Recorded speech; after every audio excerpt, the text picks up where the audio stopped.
estoy muy interesado en los libros que se denominan los libros de sabiduría, ¿no? Que serían los Salmos, Proverbios, Eclesiastés, Job, Cantar de Cantares, que en realidad son una fuente inagotable, especialmente, digamos, para los que predicamos, para los que enseñamos, una fuente inagotable de información, de temas para poder tratar de meditación, especialmente en la palabra del Señor, en la sabiduría, como dice, digamos, esta sección que tenemos en la Biblia.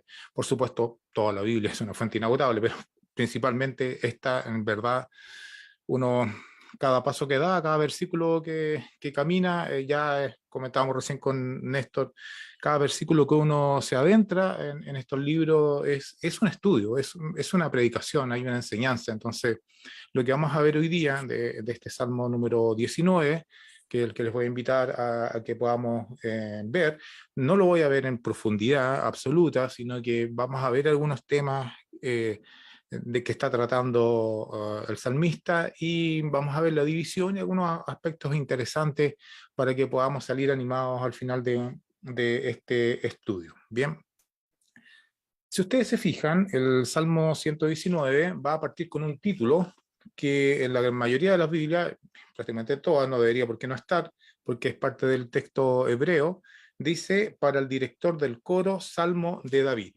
O como dice algunas otras versiones, al músico principal, Salmo de David, ¿no? Entonces este es un salmo que se pasaba al director del coro, el cual habían salmos que eran con instrumento y otros que eran cantados dentro de la adoración al Señor, y debían entonces cantarlo. Bien, no sabemos cómo era exactamente la entonación. De hecho, vamos a ver que dentro de este salmo tenemos un himno que está en nuestro himnario, que está tomado de acá, y hay un himno que me da siempre la vuelta a la cabeza, que cantábamos cuando estábamos recién comenzando en el camino del Señor, que se los voy a mencionar cuando lleguemos ahí al versículo. Fíjense que este salmo es un salmo muy especial, porque es aclamado con justicia de que es uno de los más magníficos salmos que encontramos en el Salterio, por la profundidad y por los temas que va a ir tocando. Y sin duda no se va a salir del marco de lo que dijo en el Salmo número 1, ¿no? Que nos muestra el camino, la puerta de los temas que va a estar tratando los diferentes salmos. Y sabemos que son también diferentes autores, no solamente son David, digamos, tenemos varios autores, y de hecho un buen número de salmos no sabemos quiénes son los autores. Así que no solamente es de David, a veces uno piensa inmediatamente salmo, David. No, no siempre son de David. En este caso sí es de David porque lo dice, ¿ya? Este salmo es un salmo que se caracteriza dentro de las particularidades del Salterio. Podemos dividir en varios tipos de salmos, ¿no? Y depende de usted a quien esté consultando, algunos comentarios, especialmente comentarios en inglés, que son, en este caso, a mi parecer, los mejores, digamos, que hay respecto a este tipo de literatura y de poesía, porque hay mucha poesía en esto. Encontramos, digamos, que se dividen en temas. Y este uno que corresponde a un salmo de alabanza. Es lo que más vamos a escuchar dentro de la lectura del salmo, una alabanza hacia Dios por diferentes aspectos, ¿no? Básicamente vamos a encontrar dos grandes divisiones en este salmo. Si usted observa, vamos a encontrar la primera división en el versículo 1 hasta el versículo 6, donde el salmista va a hablar de la creación. Sí, de la creación. Y va a mostrarnos algunos aspectos muy interesantes de la creación, que va a responder, por lo demás, va a responder a las preguntas que se llaman de carácter apologética, ¿no? ¿Qué significa eso? Apologética son las respuestas o las preguntas que se hace la gente respecto a: ¿existe Dios? ¿Dónde está Dios? Si Dios está, ¿por qué hay guerras? Si Dios existe, ¿por qué hay enfermedades? Etcétera, etcétera, etcétera. Y este salmo va a responder a una de ellas. Bueno, estoy preparando algunos videos, va a pasar un reclamo aquí, ¿no? Más adelante los voy a anunciar. Estoy preparando varios videos respecto a apologética y a tener respuestas a ese tipo de preguntas que son muy interesantes, y unas van a estar basadas también en este texto, ¿no? Pero la segunda división que encontramos acá en este salmo está del versículo 7 al versículo 14, que tiene que ver con la palabra. Entonces, en una vamos a ver la creación y en otro vamos a ver la fuerza de la palabra. Y dentro de la fuerza de la palabra va a haber como una pequeña subdivisión ahí en los versículos 11 al 14, donde le voy a llamar la búsqueda del corazón, porque vamos a ver unos aspectos muy interesantes de David, de cómo él va a expresar unas situaciones que le están pasando. Eh, y, y es bueno que lo veamos todo porque está inmerso dentro de este magnífico salmo, ¿ya? Vamos, vamos a ir viendo entonces algunos de ellos, ¿no? Decía yo que la primera división la encontramos entre los versículos 1 y los versículos 6, y aquí hay un corte abrupto entre el 1 al 6 para pasar al 7, porque primero va a estar hablando de la creación y luego va a estar hablando acerca de la palabra, ¿ya? Hay quienes piensan de que este poema son dos poemas y que fueron unidos por quien los recopiló y los unieron, ¿ya? Bueno, no hay mucha fuerza en eso, he investigado algunas cosas y la verdad es que no se apoya mucho esa noción, pero quería contarles porque probablemente en alguna literatura, si ustedes la buscan en español, pueden encontrar, digamos, alguna posición sobre eso, de que son dos salmos distintos, ¿no? O dos poemas distintos, pero la verdad es que es uno, así está en el hebreo, ¿no? Hay un comentarista que se llama C.S. Lewis que dice lo siguiente respecto a este salmo, y quiero compartir con ustedes estas palabras. Dice, abre comillas, el sol que lo ilumina todo y todo lo purifica, se convierte en imagen de la ley, capaz también de iluminar y purificar la vida. ¿Por qué esto? Porque al final justamente de la primera sección va a hablar del sol y luego va a hablar de la palabra. Y en una magnífica unión, digamos, de este comentarista, dice, bueno, el sol ilumina y la palabra ilumina, así que hay una conexión entre estos dos grandes mundos que vamos a encontrar en el versículo 1 al 6 y del 7 en adelante. Este salmo también fue citado por un apóstol, por el apóstol Pablo, a los romanos en el capítulo 18, 10, versículo 18, y dice, un texto clásico, ¿no? El 17, que dice, así que la fe viene del oír y el oír viene por la palabra de Dios. Luego de eso dice, pero yo digo, ¿acaso nunca han oído? Ciertamente que sí, por toda la tierra ha salido su voz y hasta los confines del mundo su palabra. Y ese texto fue tomado de este salmo que lo vamos a ver en la lectura que vamos a ir teniendo. Y sin duda, este salmo sirve de inspiración también para poder entender lo que el apóstol Pablo menciona en el libro de Romanos, en el primer capítulo, por ejemplo, en el capítulo 1, versículo 18, perdón, cuando dice, porque la ira de Dios se revela desde el cielo contra toda impiedad e injusticia de los hombres, que con injusticia restringen la verdad. La ira de Dios se revela desde los cielos y es un tema que va a ser tratado en este salmo, ¿ya? Bien, ya teniendo esta pequeña introducción, vamos entonces al hueso y vamos a ver los versículos de este salmo. Los vamos a ver más o menos rápido, así que estén atentos ahí con su Biblia. Y si tienen que anotar, bueno, ahí pueden hacer algunas anotaciones. Primero, David va a comenzar con este versículo que es un clásico que lo hemos escuchado en muchas predicaciones y estudios de los hermanos, ¿no? Los cielos proclaman la gloria de Dios y el firmamento anuncia la obra de sus manos. Un magnífico versículo para hacer la introducción a este salmo. Dentro de la literatura hebrea, mis hermanos, tenemos varios tipos, digamos, de paralelismos que se llaman, paralelismos hebreos, ¿no? En particular, en este versículo vamos a encontrar un paralelismo que se llama quiasmo. ¿Qué significa eso? Que si usted se fija con cuidado, y aquí hagamos el ejercicio en vivo, dice, los cielos proclaman la gloria de Dios.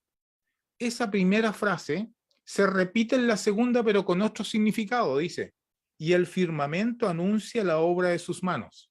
¿Dónde está el paralelo, dirá usted? Bueno, a donde dice los cielos es paralelo a el firmamento. O sea, los cielos es el firmamento. Luego dice proclaman, es paralelo a anuncian. ¿Y qué proclaman? La gloria de Dios es paralelo a la obra de sus manos.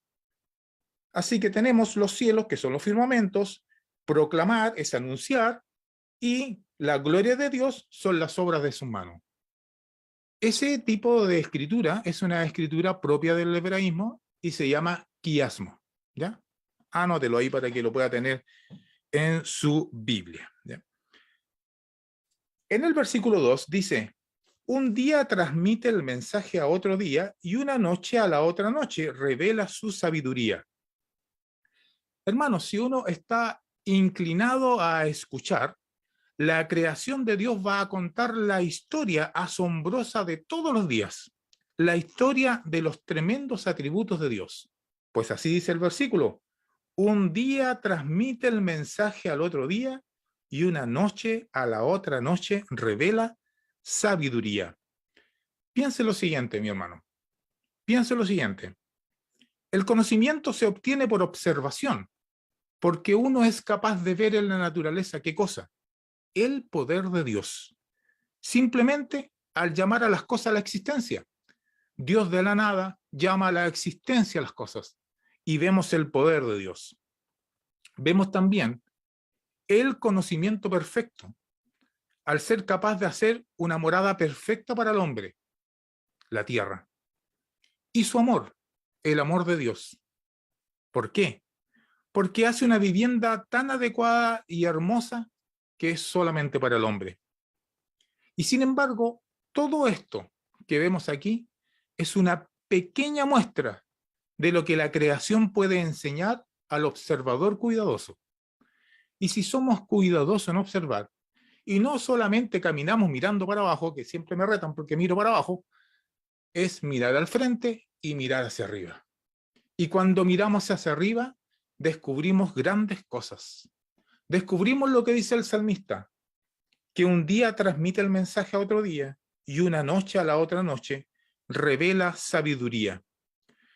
No hay lenguaje, no hay palabras, ni es oída su voz, es un testimonio silencioso, absolutamente silencioso. Solo necesitamos observar, no necesitamos que nada nos hable, solo observar.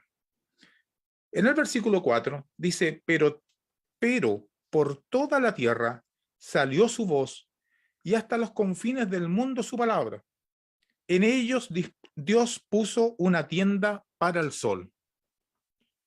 En el hebreo, en este versículo es muy interesante porque la gran mayoría de las Biblias en el español traduce lo siguiente, pero por toda la tierra salió su voz, sonido, voz. Pero fíjese usted que en el hebreo, en realidad esa palabra qua significa línea de medida, una línea de medida, en vez de ser una voz.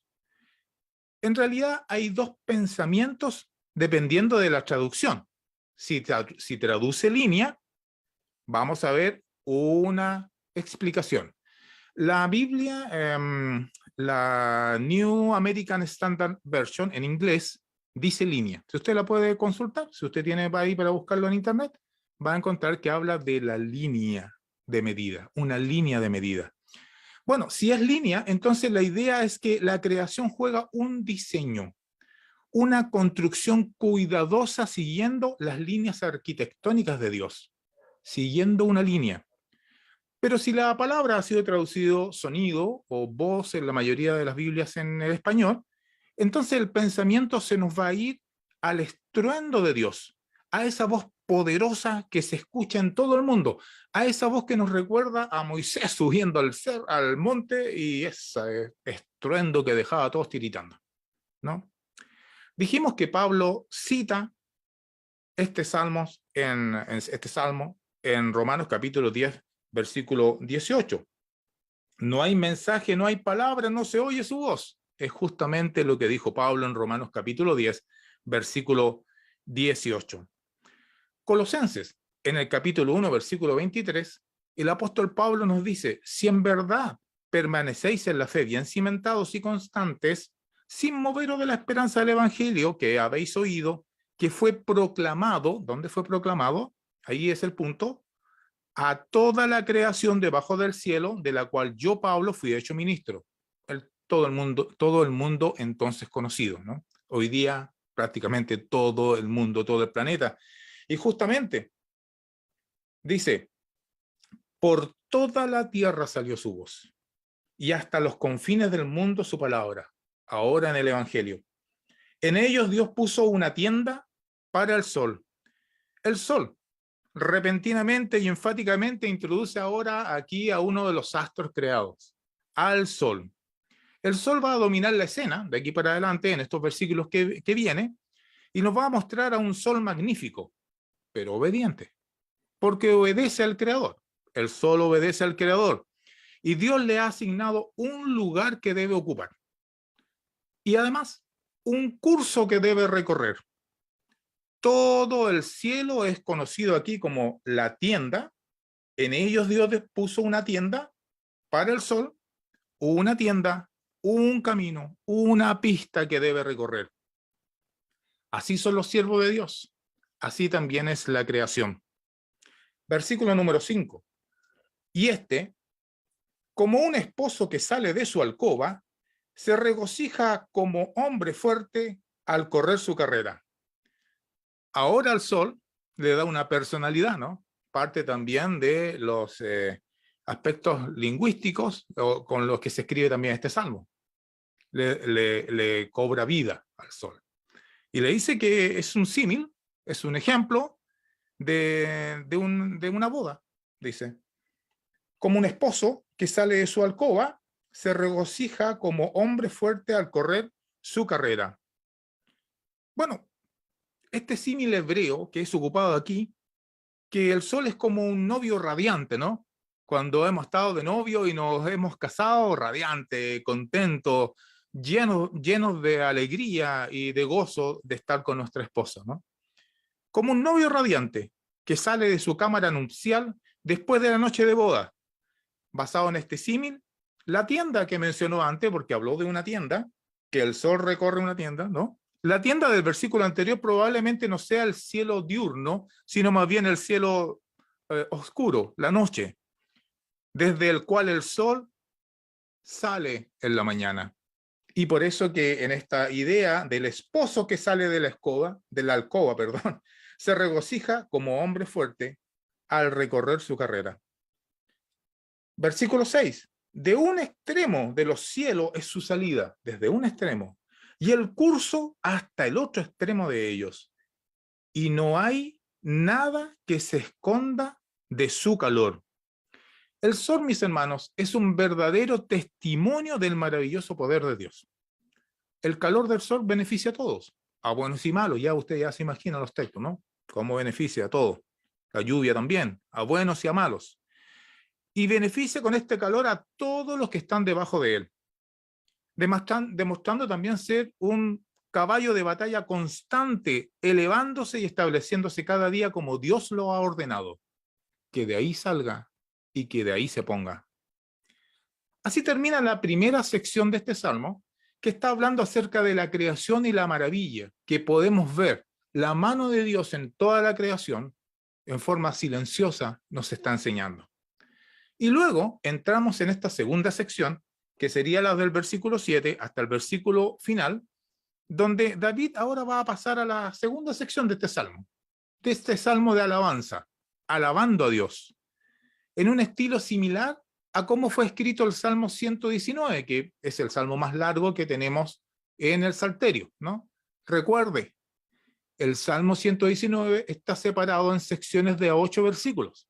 Que nunca se lo olvide, siempre va a ir al Salmo 118, siempre trozos de 8 versículos va a encontrar. El salmo más largo. ¿Y cuál es el salmo más corto? ¿Cuál? El 117, está al lado, tiene 2 versículos. No se olvide, 119 el más largo, 117 el más corto. Bueno, en el mismo estilo que el Salmo 119, David ahora va a pasar a esta segunda sección y va a alabar a Dios por medio de ¿qué? Por su palabra, dice. Uno inmediatamente, al leer esta sección, se va a dar cuenta de los adjetivos que David va a describir la palabra de Dios. Por ejemplo, vamos a encontrar en el versículo 6 la palabra perfecto. Luego ahí mismo en el versículo 7, perfecto. En el mismo versículo 7 vamos a encontrar la palabra seguro. La ley del Señor es perfecta, que restaura el alma. El testimonio del Señor es seguro, que hace sabio al sencillo. Luego, en el versículo 8 vamos a encontrar otro adjetivo. Los preceptos del Señor son rectos. Y luego hablar que son puros. Vamos a ver en el versículo 8 también que alumbran, son esclarecedores. Vamos a ver en el versículo 9 que son limpios, el temor del Señor es limpio. Y luego en el mismo versículo 9 es verdadero el juicio del Señor. Y finalmente en ese mismo versículo 9, todos ellos son justos. Entonces encontramos a lo menos ahí 9 adjetivos que nos muestran cómo es la palabra de Dios. Está claro, ¿no? Si a usted le gusta investigar y hacer algún estudio, alguna predicación, ahí tiene material 9 al tiro, inmediatamente, para poder hacer algo interesante de edificación para usted y también para quienes les oyen.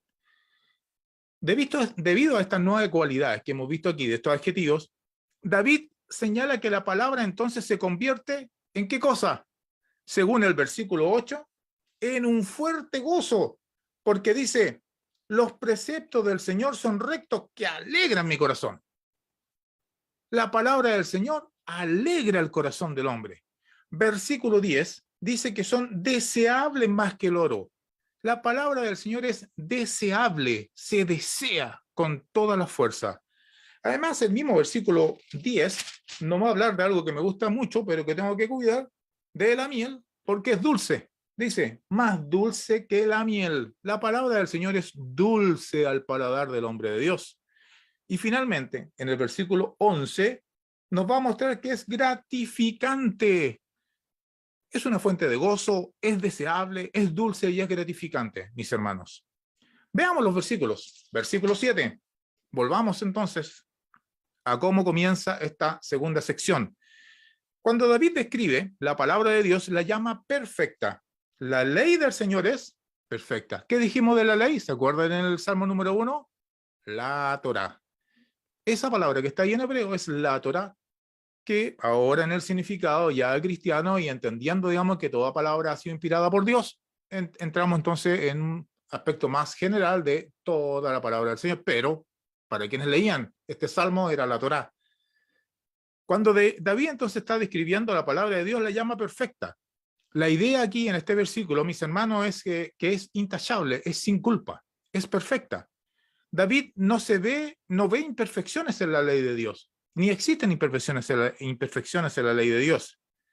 Si hay algún problema, los problemas son con él, no con la palabra de Dios. Si el hombre hoy pudiera ser lo suficientemente sabio como para ver que no hay fallas con la palabra de Dios y que al seguirla estaríamos siguiendo una guía perfecta, entonces verían cómo es capaz de restaurar ¿qué cosa? El alma de uno. Si nos diéramos cuenta de eso, de que la palabra de Dios es perfecta, las almas pueden ser restauradas. David también describe en este salmo el testimonio de Dios como seguro. No solamente es perfecta, sino que y restaura el alma, dice, sino que el testimonio del Señor es seguro, que hace sabio al sencillo. Y esto me encanta, porque ¿de qué manera entonces el Señor, la palabra de Dios es segura? Porque es capaz de tomar a alguien que es simple, ingenuo o sin educación y hacerlo sabio por el estudio de la palabra del Señor, por la comprensión de la palabra del Señor. Versículo 8. Dice que los preceptos del Señor son rectos o correctos, dice otras versiones, o también justo o equitativo. David, mis hermanos, no considera que los mandamientos de Dios sean irrazonablemente duros. De hecho, hoy en un estudio que teníamos antes aquí en casa con familiares, veíamos que en Juan dice que los mandamientos del Señor se pueden cumplir. En Primera de Juan. Se pueden cumplir. También sabe David que uno encuentra verdadero gozo en el interior cuando vive de acuerdo a las instrucciones de Dios, ¿o no? Si vivimos de acuerdo a las instrucciones de Dios, hay un gozo que es gigantesco. Es un gozo puro. Es un gozo que agrada a Dios. Es un gozo que nos lleva a la perfección, a andar sin culpa. Sin embargo, también puede significar que es brillante y radiante. tal vez haciendo la comparación con el sol que veíamos antes del versículo 4 al 5, cuando dice que los preceptos del Señor son rectos, que alegran el corazón. Es como un brillo que viene a la vida. Y ahí la unión con el sol, ¿no? Que veíamos antes, que mostraba las maravillas de Dios. Versículo 9, en un clásico de este texto, y que inmediatamente nos va a la memoria a Proverbios capítulo 1, versículo 7, cuando dice, el temor del Señor es limpio, que permanece para siempre. Bueno, el temor no es normalmente una palabra usada para calificar la palabra de Dios, pero tal vez la idea aquí es la misma que se encuentra en Proverbios capítulo 1, versículo 7. El temor del Señor es el principio de la sabiduría. Los necios desprecian la sabiduría y la instrucción, decía Proverbios. La palabra de Dios causa temor. Este temor es limpio. Este temor es santo, lo que es paralelo a las palabras de David en el Salmo 12, versículo 6. Si ustedes me acompañan, en el Salmo 12, versículo 6 dice, las palabras del Señor son palabras puras, plata probada en un crisol en la tierra, 7 veces refinada. Las palabras del Señor son puras, pero a la vez hay que tener temor. Veamos el versículo 10.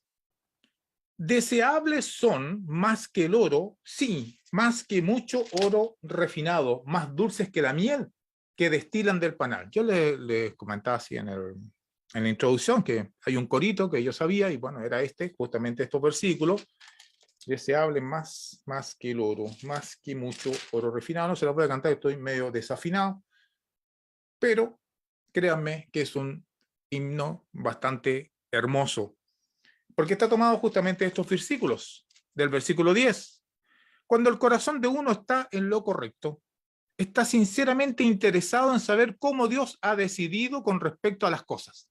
Uno está interesado, busca, estudia, repasa, medita día y noche, como dice el Salmo número 8, el hombre de Dios medita día y noche. Así que no sería nada de raro que si leemos todas estas cosas tendríamos que meditar día y noche, según lo que dice el versículo 10. Para él, saber lo que Dios ha dicho es más valioso que el oro más fino. Para David, saber lo que Dios ha dicho es más valioso que el oro fino. ¿A quién no le gustaría tener aquí 3 kilos de oro en la mesa? No solucionarían bastantes problemas del tipo económico. Pero aún David, sabiendo eso, y siendo un hombre de poder y de riquezas, dice que la palabra de Dios es mucho mejor que todo eso. Y mucho mejor que el oro refinado, que es una clase de oro especial, que es mucho más valiosa que todas las demás. Versículo número 11. Dice así, además, tu siervo es amonestado por ellos, en guardarlos hay una gran recompensa. Y yo les decía al principio que aquí hay una pequeña subdivisión donde ahora vamos a ver el corazón de David y cómo que gira todo. Y estábamos hablando de la creación, estamos hablando de la palabra y ahora va a girar en torno a David. Y David se va a ver él y él va a hablar de lo que a él le pasa. Entonces dice, tu siervo es amonestado por ellos. ¿Por quién? Por los mandamientos y por la palabra de Dios, por los preceptos, por los mandamientos.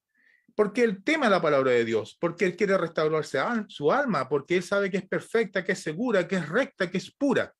Porque él sabe que los juicios del Señor son verdaderos y son justos. Entonces, por eso que el salmista dice, tu siervo es amonestado por ellos, en guardarlos hay gran recompensa. Claro que sí, hay una gran recompensa en guardar los mandamientos del Señor. Versículo 12. ¿Quién puede discernir sus propios errores? Absuélveme de los que me son ocultos. Dado que la ley de Dios, si ustedes también han estudiado en esta plataforma, me recuerdo haber visto algunas transmisiones sobre ello, detalla lo que es pecado. Si uno ignora lo que dice la ley, puede estar pecando y no saberlo. Sin embargo, la responsabilidad siempre ha recaído sobre el hombre de descubrir la ley de Dios. Por eso que Pablo le dijo a Timoteo en el capítulo 2, versículo 15, procura con diligencia presentarte a Dios aprobado, como obrero que no tiene de qué avergonzarse, que maneja con precisión la palabra del Señor, la palabra de verdad. ¿Por qué debe hacer eso? Porque debe estar preocupado de hacer todos los esfuerzos de no caer, ¿no? Cuando David habla de faltas ocultas, no está claro en realidad qué quiere decir. Pecados inadvertidos, porque son tan comunes al hombre, pecados menores, que han recibido menos atención, o pecados de ignorancia o inadvertencia. La ley de Moisés se refería a los pecados cometidos involuntariamente o voluntariamente, o desafiantemente. Usted puede verlo ahí en Números capítulo 15, del versículo 27 al 36, y más de alguna vez lo he escuchado aquí en la plataforma también que lo han tratado. Pero David está hablando de eso, está hablando de pecados. Y en el versículo 13 dice lo siguiente: guarda también a tu siervo de pecado de soberbia, que no se enseñoreen de mí, entonces seré íntegro y seré absuelto de gran transgresión. Al continuar el pensamiento del salmista, que venía desde el versículo 12, hablando de esto, de los pecados, David expresa su preocupación por los pecados presuntuosos o de soberbia, como dice la versión que yo acabo de leer. Soberbia, dijo. Este tipo de pecados se hacen deliberadamente y con previsión, tal vez asumiendo que no habrá consecuencias por la acción. Sin embargo, David está aquí interesado en ser el siervo de Dios, no el siervo de Satanás. Él quiere que Dios gobierne en su vida. Él no quiere pecar. Es importante tener en cuenta la idea primordial de esta discusión. David claramente sabe que la exposición continua a los preceptos de Dios lo alejará de ser pecaminoso. Lo mismo que nosotros. La exposición continua a la palabra de Dios, la lectura continua, conectarnos con los hermanos, disfrutar de la palabra de Dios, regocijarnos con la palabra de Dios, reconocer todo lo que vimos antes, que es segura, recta, pura, limpia, verdadera, etcétera, etcétera, etcétera, nos va a ayudar siempre a alejarnos del pecado. Y David lo sabía. David nos está también, en cierta forma, exhortando a esto. Todos haríamos bien en abrazar esta misma creencia que tiene David. David era un hombre conforme al corazón de Dios, porque no quería tener pecado en su vida. Realmente sería intachable después de haber sido absuelto de la transgresión. Él mismo lo dice, veamos, dice, que no se enseñoree de mí el pecado de soberbia, dice. Entonces seré íntegro y seré absuelto de gran transgresión. De gran transgresión. Y finalmente, ya para terminar, en el versículo 14, este gran salmo va a concluir con una oración. Una oración. Que por lo demás es lo que cantamos a veces en los domingos en el himno número 218 de su himnario de los Cantos del Camino. Busque himno número 218 y vamos a encontrar estas palabras. Sean gratas las palabras de mi boca y la meditación de mi corazón delante de ti, oh Señor. Sean gratos delante de ti, oh Señor. Este gran salmo va a concluir entonces con una oración. David quiere que todo lo que dice y hace sea aceptable delante de Dios. Lo mismo que usted desea y lo mismo que yo deseo. Todo lo que estemos haciendo que sea agradable delante de los ojos de Dios. Porque tenemos como testigo a la naturaleza y tenemos a la palabra del Señor. Así que todo lo que tenemos que hacer es agradar a Dios. No tiene un deseo de ser complaciente de los hombres y de seguir los pensamientos de los hombres. Él quiere ser complaciente de Dios. Sean gratas las palabras de mi boca y la meditación de mi corazón delante de ti. Que mi corazón y mi intelecto sea dedicado al Señor. Entramos en un tema que toca mucho a la juventud, ¿no? También nosotros fuimos jóvenes. Hay decisiones que uno tiene que tomar en la vida, hay decisiones que uno tiene que tomar para seguir adelante. Nosotros, al menos aquí en Chile, ya estamos en una forma de pensar de las nuevas generaciones que la gran mayoría quiere ir a la universidad, ¿no? Y quieren sacar su carrera, etcétera, etcétera. Pero a veces uno debería preguntarse para qué. Si uno va a esforzarse en la vida, en su trabajo secular, que por cierto las escrituras nos dicen que debemos hacerlo, no estoy negando eso, pero si vamos a dedicarnos a las cosas del trabajo secular, Nos vamos a dedicar al estudio para poder tener una mejor profesión y adquirir mejores conocimientos y así poder tener una mejor entrada de remuneración en nuestro hogar. Debemos tener en cuenta, primero, siempre a Dios. Porque todo lo que hacemos en este mundo, es para poder conducirnos a nuestro hogar celestial. Y si tenemos más, dice la palabra del Señor, especialmente Pablo a los Corintios, en la segunda de Corintios, el capítulo 8-9, cuando habla acerca de la ofrenda, es para que abunde la gracia en nosotros y podamos también ayudar a otros. No solamente sostener nosotros, sino también sostener a otros necesitados dentro de nuestros hermanos que están en la congregación. Es el plan de Dios. Siempre Dios debe estar primero. Y por eso que el salmista dice que son gratas las palabras de mi boca y la meditación de mi corazón delante de ti. Para David, Dios era lo siguiente. Y con eso vamos a terminar y espero que lo grabemos a fuerza también en nuestra mente. ¿Qué debe ser Dios en nuestra vida? Oh Señor, roca mía y redentor mío. Roca mía, que ya lo vimos en el salmo anterior, que me invitaron también, que es inamovible. Dios es inamovible. La roca no se puede mover. Trate de mover una roca. Se puede mover. Dios es inamovible y en Él confiamos. Y además es nuestro Redentor y por supuesto se nos viene la imagen de Cristo, ¿no? Siendo nuestro Redentor. Aquel que vendría a buscar a los suyos, a salvar a todos aquellos que escuchan. Así terminamos este salmo, hermoso por lo demás, que ya se dieron cuenta que tiene varias secciones dentro. La primera del 1 al 6, que habla de la creación, del 7 al 14, que habla de su palabra, y dentro de esta segunda sección hay una parte del corazón donde David está diciendo qué es lo que está sintiendo y está pidiendo a Dios que con esta palabra que vimos antes, la maravillosa palabra del Señor, que es perfecta, que le ayude entonces para no pecar y para ser grato delante del Señor. Y que las palabras del Señor sean siempre una meditación en mi corazón y en el suyo. Eso deseo con todo corazón, que usted pueda meditar en la palabra de Dios y que yo también lo pueda hacer para ser cada día un mejor cristiano. Bien, hermanos, que el Señor les bendiga. Muchas gracias.